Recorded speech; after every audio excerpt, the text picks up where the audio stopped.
My name is Murray Campbell. I'm a cotton and peanut farmer. I live in Pebble City, Georgia, in Mitchell County. My father died when I was about 5 years old, and I chased around behind my granddaddy for the next 10 years, and spent a lot of time with him, and he was a farmer. And I got introduced to cotton with him. I was about 12 years old, and he let me go pick cotton with some of the field hands one day. As I recall, he was paying them 2 cents a pound, and he paid me 3, and I didn't make $1. So I've been around cotton a long time, but it got away as we had boll weevil problems, and we did not have the pyrethroids and the ability to control the worms.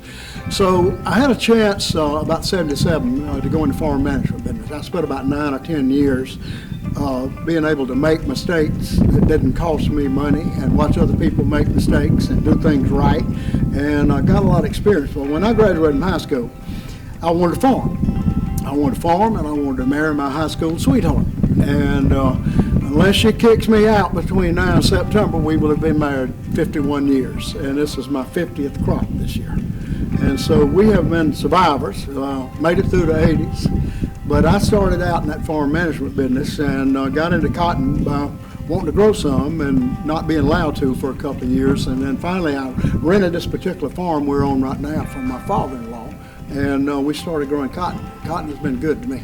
Cotton will respond. You know, you've got to keep an eye on it, and you've got to make sure what's going on in fields. You've got to, say, put footprints in the field, and you've got to keep up with the insects and all that kind of stuff. But if you scout it properly and you manage it properly, cotton will respond to what you do. And so you can see what's happening as you're moving through the crop. And you can anticipate, you know, at some point what you think you might can pencil in.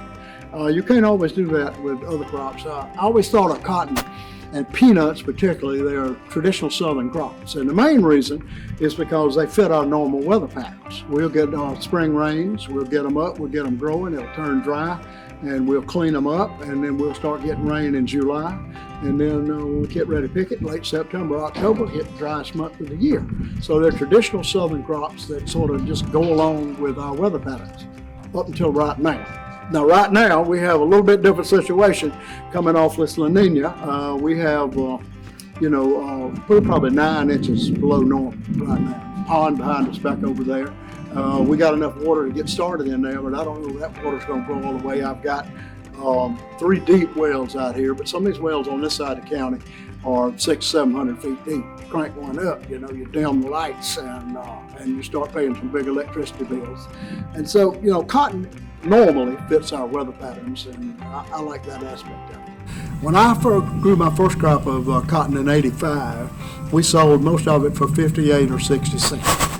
And now here we are 40 years later, and we're still selling cotton for 58, 60 cents. And the numbers won't work with the inflation we've had on fertilizer prices and all the input costs that we grow, what we have to put out there now to make sure we make that crop.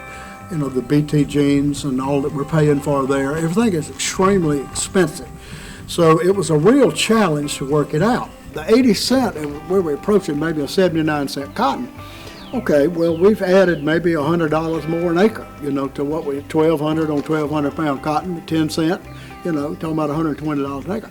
But our costs have probably gone up $120 an acre too. So they're sort of penciling each other out. I got some friends that I know when they could get a contract for 75 cents, they said, oh my goodness, and they started contracting cotton. Okay, then the war in Iran started, and all of a sudden that 75-cent cotton doesn't look as good as it did. We got a lot of challenges coming at us that we knew about, and then lately we've had challenges that we didn't know about. And that even makes the 75, 77-cent cotton, you know, I mean, it's a lot better than what it was, okay? And I'd rather get the money out of the crop in December, January, February or something, rather than having to wait on a PLC payment to October of 27. But I don't think yet we have caught up to where we would actually pencil in a profit. Well, thinking along as to where we are and to what we're planning on doing and what our, you know, cropping plans are right now, we probably by the end of the day, we'll have all our cotton land burned down and we'll have all our peanut land ready to plant.